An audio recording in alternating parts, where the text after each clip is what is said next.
Well, he did it.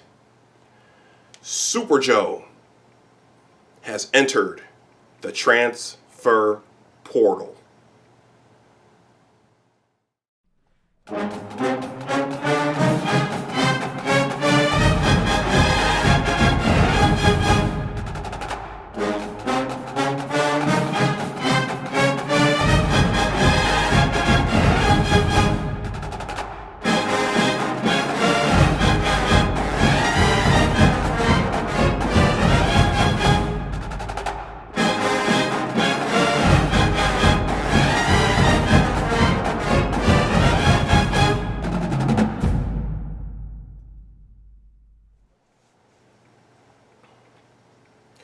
Welcome back to my channel. My name is Dr. Anwar Youssef Dunbar, and this is Big Discussions 76 Sports. First of all, please like this video, please share it, and please subscribe to my channel.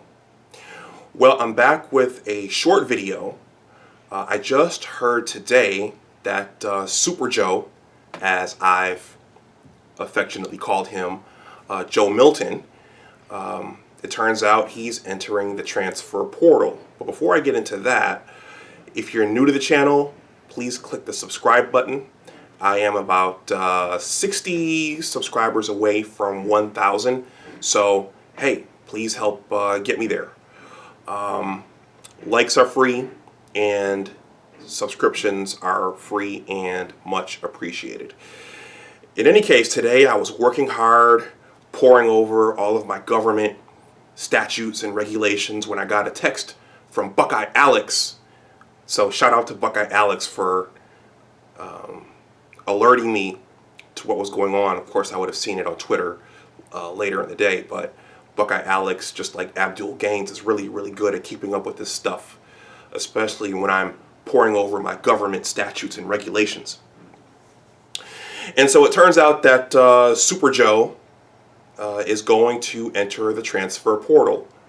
Now, before I get a little deep into that, I realized maybe about a month ago, Super Joe, do you know where Joe got that from? He got that from Colin Kaepernick. And it just, all this stuff was like 6 degrees of separation because they were both coached by Jimbo.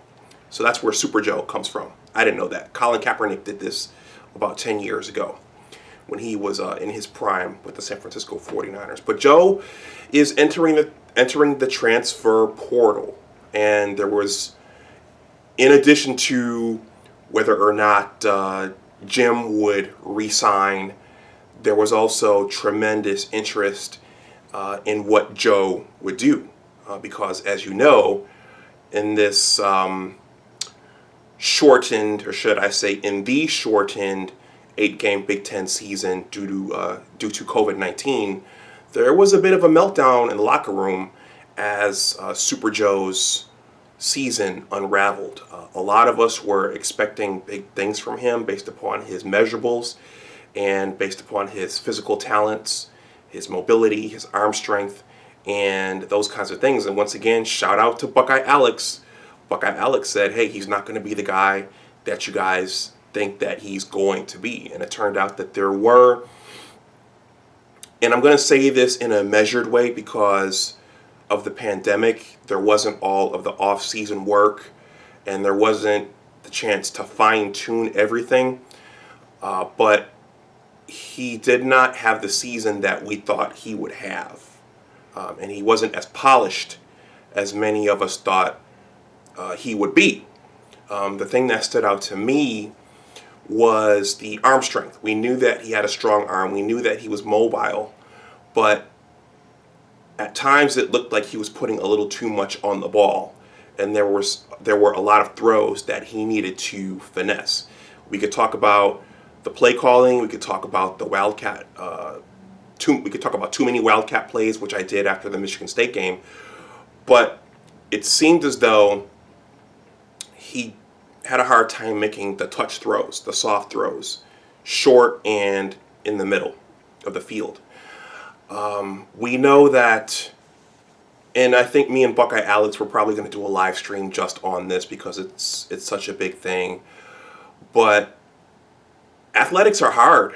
we criticize the coaches, we criticize the players, and we know that Jim has taken a beating, not just here on Big Discussions 76 Sports, but all throughout the United States and the sports world and the Michigan fan base. But the kids take a beating sometimes as well, and sports are hard, especially the quarterback position at a Power 5 conference, and at a school like Michigan with such a rich football history and with a passionate fan base, not only in Ann Arbor, but also in East Lansing and South Bend and in Columbus and also down in Tuscaloosa.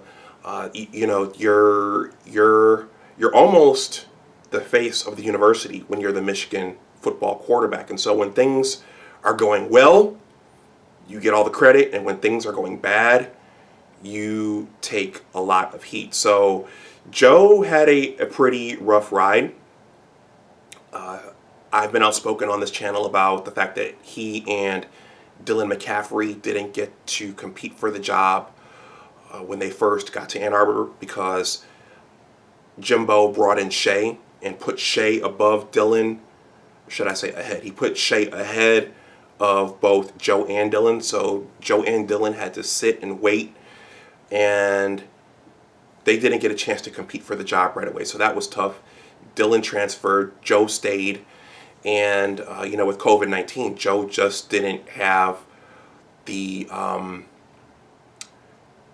he didn't have the first year to actually start that I'm sure he would have liked to have had. And then there was the meltdown after, I think, the Wisconsin game or the Rutgers game, where Cade McNamara went in there and actually played well.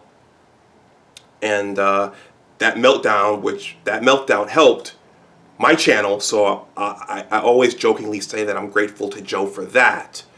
But deep down inside, I felt for the kid, because anyone who's played athletics, or should I say anyone who has participated in athletics and who has not had things turn out the way they want them to turn out, and who has taken criticism from outside the locker room, that's a tough thing. And in this instance, it's getting covered on ESPN, it's getting covered on social media, it's getting covered on all kinds of blogs and publications, and it can be tough for a late teen and a person in their early 20s. That can be a lot for them to deal with, much less an adult playing in the NFL. So I felt sympathy for the kid. So I hope, despite what happened, despite the fact that he said he's going to come back and hang 52 on our beloved Maize and Blue, I hope things work out for Joe. And I think there was a lot of uncertainty going into the next season. Who was going to start? The starter, there was no clear starter. Was it going to be Joe? Was it going to be Cade McNamara? And also, did J.J. McCarthy, or should I say, does J.J. McCarthy have what it takes to get in there and snatch the spot from now Cade McNamara? There was tremendous uncertainty, and I think, I don't blame the kid for just saying, okay, I'm going to go and get a fresh start somewhere else. So I just wanted to shoot a short video on that. Whenever someone leaves, that vacates the position for someone else. So now, realistically, it looks like we have a two-person quarterback race between Cade McNamara and J.J. McCarthy. Hopefully, Jim and his staff make the right choice. Now, Jim will be coaching the quarterbacks directly, so he's going to have direct impact on what happens with our signal callers. So I just wanted to say that. This is breaking news, but it's not surprising news. Look out for a live stream with me and Buckeye Alex, because there's a lot to unpack here. Joe actually went on Twitter and tweeted the customary thank you to the university and to Ann Arbor, and I'm going to miss my brothers, and so on, et cetera, et cetera. So he has tried to exit gracefully. It'll be interesting to see what rumors leak out about what he went through when he was in Ann Arbor, playing under Jimbo and Jimbo's staff. So look out for that. And let me know what you think in the comments section below. So I'm going to stop this here. Please like this video, please share it, and please subscribe to my channel. Go blue, and as always, remember that your attitude determines your altitude.